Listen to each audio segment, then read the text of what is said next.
It's free smoke, Junior. They don't know what time it is. T-Bug Crawford. Yeah. Everybody know the champions at 147 who the king is. And he's too small. He's too small. He little. He light. Hey, look. Ain't nobody say Floyd was lighting in that. You not Floyd. Y'all heard Earl. You heard him loud and clear. You not Floyd. Shout out to all the true top-notch boxing fans. This is Top-Notch Boxing Breakdown. This is Top-Notch Sports, where we break down all the top sports events from a Hebrew perspective. All praises to the Most High. We got the most anticipated bout in years. We got Errol, the True Spence Jr. versus Terrence Bud Crawford. Bud 39-0. Spence 28-0. You talking about an epic clash. This is one of the most anticipated fights we've seen since Manny Pacquiao, Floyd Mayweather, Hearns, Hagler, Leonard, Hearns, you name it. This is a top-notch bout right here. And today we're going to be breaking down why not only does Errol Spence win the fight, but why he stops Terrence Bud Crawford. And don't get me wrong, for all the Bud fans, I'm not one of those guys who just because I'm pro Spence means I got to be anti-Bud, or I'm pro Bud means I got to be anti-Errol. I don't get down like that. We're all Hebrews at the end of the day, and I think both fighters are excellent, amazing, wonderful fighters, and I tip my hat off to both fighters. I think it's going to be an epic clash. I think it's going to be an epic bout. But when you look at the details, and that's what we're going to analyze today, and we look at it from a realistic view, and we take our personal fan mindset out of it, you're going to see why EJ not only wins this fight, Errol Spence Jr. will stop Terrence Bud Crawford, and we're going to give you detailed information on why here at Top Notch Sports Analysis, where we give you top-notch boxing breakdown, even for the casual. So our reason number one why Errol Spence Jr. will defeat Terrence Crawford is simple. EJ, early in his career, was in an epic sparring battle with Floyd Mayweather Jr. when Floyd Mayweather was clearly the best in the game, and he won. We're going to hear an eyewitness account, the first one from Rockmine, and we're going to get into what really happened in that epic sparring battle. I did see him box Floyd though, and How did that go? When they first sparred. Can you tell us how that went? I mean, y'all see where Earl at right now. He world champion. I mean, he did his thing. So it wouldn't have been. It would have been, if it was the other way around. It wouldn't have been no story. It would have been like everybody else. But when it's somebody who has been to that level and done that, then everything that happened in the gym stay in the gym. But you can read between the lines. Now, y'all just heard that right from Rockmine's mouth. Rockmine Jr., he was there. He witnessed this epic sparring battle. We just saw a clip from him with him in the doghouse, showing you he spent a lot of time at the doghouse. And he said, you can read between the lines. What happened in the gym, stay in the gym. But other words, I'm telling you that Earl got on Mayweather's head. And the rumors y'all be hearing about him blacking Mayweather's eyes, yeah, that's real. That's facts. Let's get into some more accounts. Given to have a chance to see Earl, I've been to a lot of his fights, but just actually seeing him work in the gym. He worked with Floyd in a training camp 5-6 years ago. I know what he's capable of bringing to the table. How'd that work? And what Earl brings to the table, you gotta have some to keep him off of you. I watched him and Floyd in camp. And he gets no better than fighting the best guy there. And it's like, he gave Floyd some great work. And there was a lot of rumors about that. He gave Floyd a black eye. No. It's not even about that. And real cats don't discuss, what goes on, like the details in camp. He's a tremendous fighter. He gave Floyd some of the best work that he's had.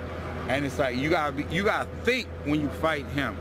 But he puts mental pressure on you that it forces you to make a lot of mistakes.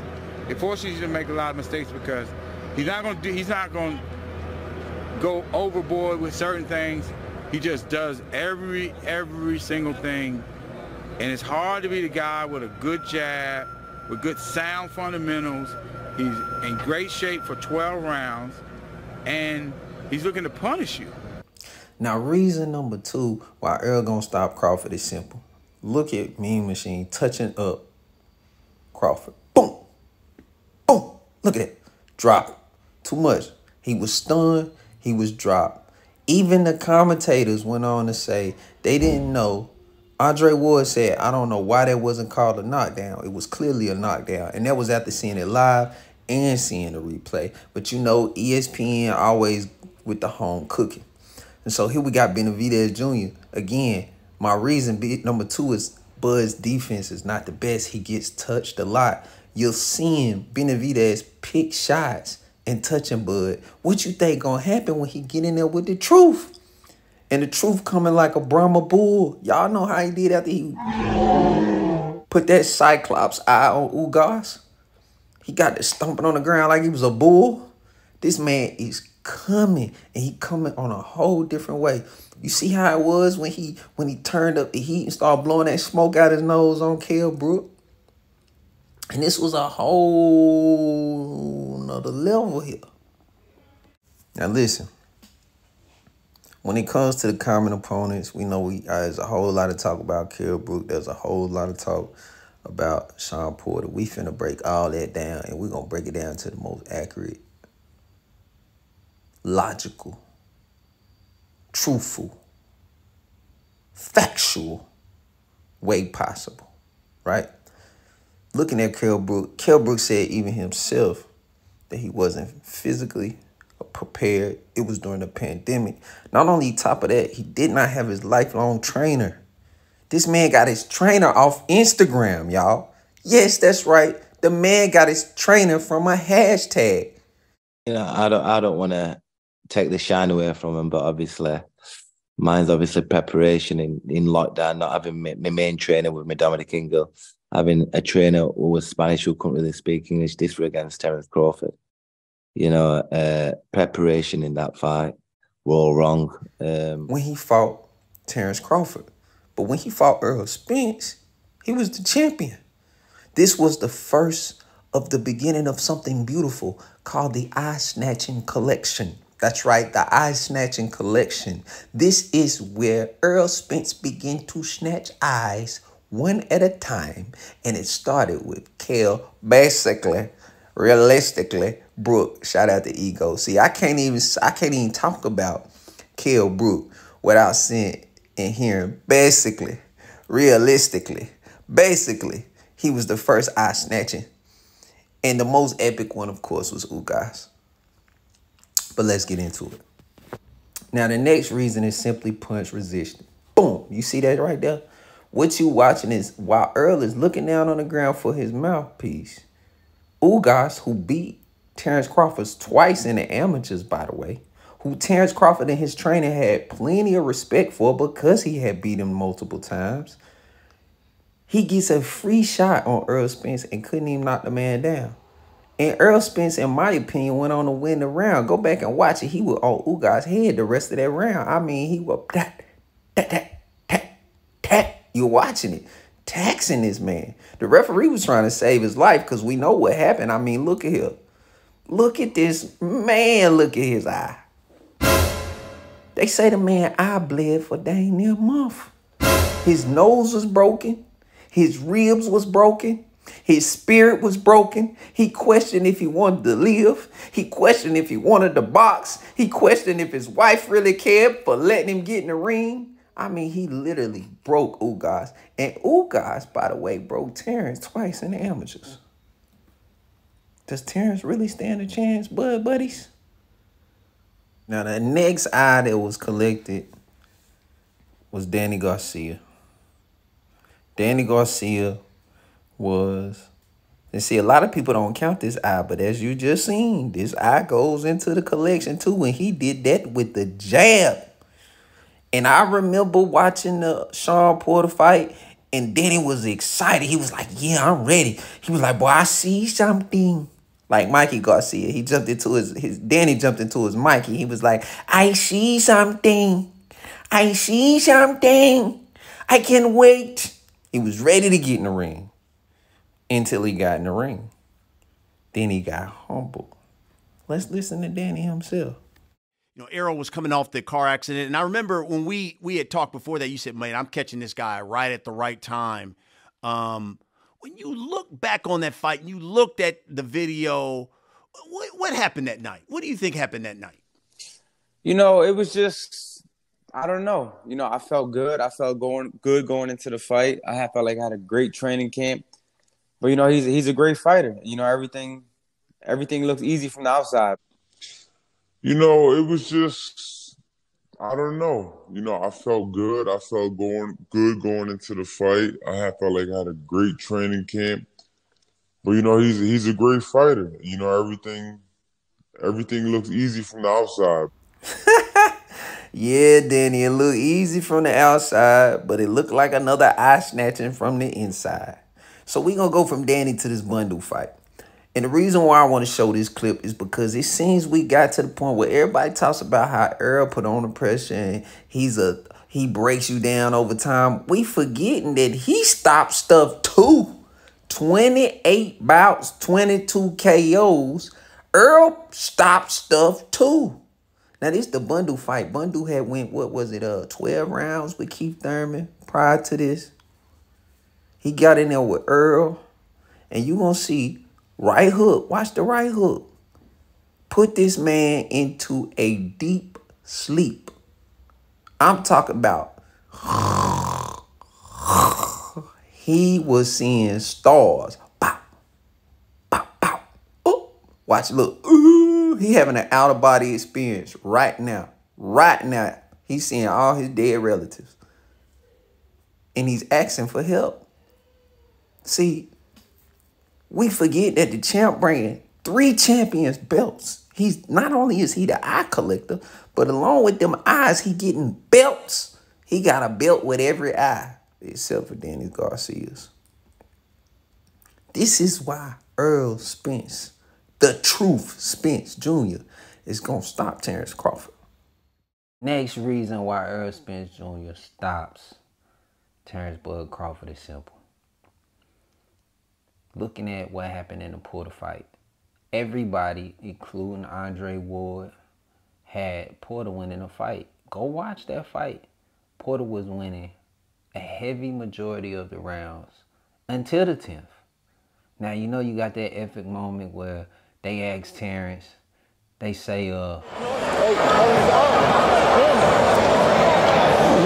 jumping in as much as, he's not jumping in like, come on, bud, pay attention to it. He's not jumping in like he was. So you see right here, it was clear. Even in the corner, they came and said, hey, Porter up.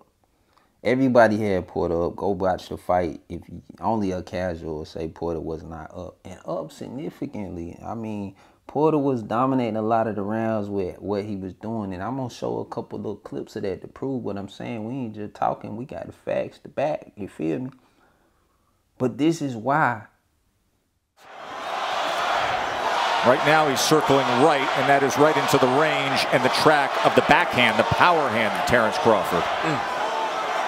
Let's look at Andre Ward's card through 4 rounds, 39-37 Porter. Terrence has to watch that body language because inside he'll turn, he'll do certain things that looks like Sean Porter is in control and he's bullying. Lead right hand from Porter. And another one. Good shot. So now you see I gave you the recap through 4 and I gave you all the way into the 8. The fight ends up ending in the 10th. Shows you what happened in the 10th. And let's keep it real. Let's be honest. We're going to break this thing all the way down. Terrence Crawford did not stop Sean Porter. I say it again. Terrence Crawford did not stop Sean Porter. Kenny Porter stopped Sean Porter. There was a battle between father and son. And I'm going to show you what man gets knocked down and he punching the ground. He's heavily up at this point in the fight. It's only going to be a 10-8 round. Don't matter he got knocked down twice. It's 10-8 round. Survive the round. You got 2 more rounds. You turn up round 11, round 12. You can win this fight easily because you already was winning the fight. So what kind of smart trainer is throwing in the towel in a fight that is still theirs? only when it's a father and son back and forth battle. And just like in the Errol Spence fight, they felt the fight was over after the knockdown. This is what Kenny Porter drew from. And he just threw in the towel on some, I'm going to prove to you, Sean, because you didn't do what I wanted you to do. This is what the result going to be. He was pulling his control. So I'm going to say it one more time. Terrence Crawford didn't stop Sean Porter. Kenny Porter stopped Sean Porter.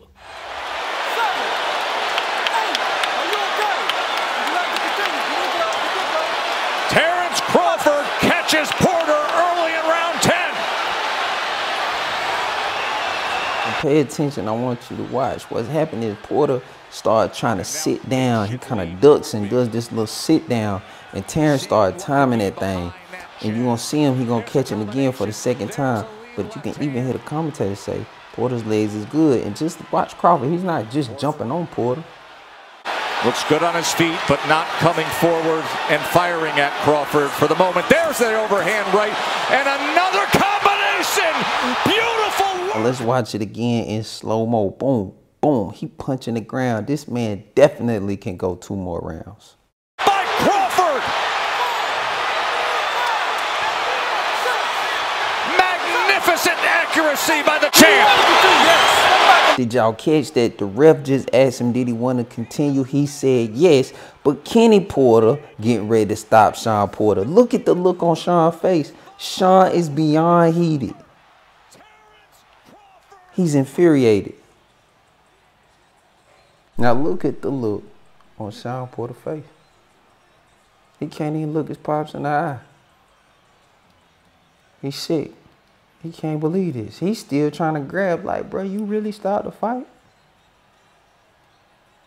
Y'all heard him clearly say, you want to continue? Ref say, you want to continue? He said, yes. Now, the last and final reason why Errol, the Truth Spence Jr. is going to stop Terrence Bud Crawford on July 29th is simply this. The last time all of them was running around talking about how much more skilled the boxer was and how he's too slick and he's too good of a boxer and he's too skilled of a boxer for Errol to be able to outbox him was Mikey Garcia, who just so happened to be 39-0. 30 KOs just like Terrence Bud Crawford. You see, the last time they said it, Errol is 1-0 when they said a man is way more skilled, and he's finna be 2-0, and he's getting ready to give Crawford the same record he left Mikey. You just finished watching Top Notch Sports. Please like, subscribe, and comment.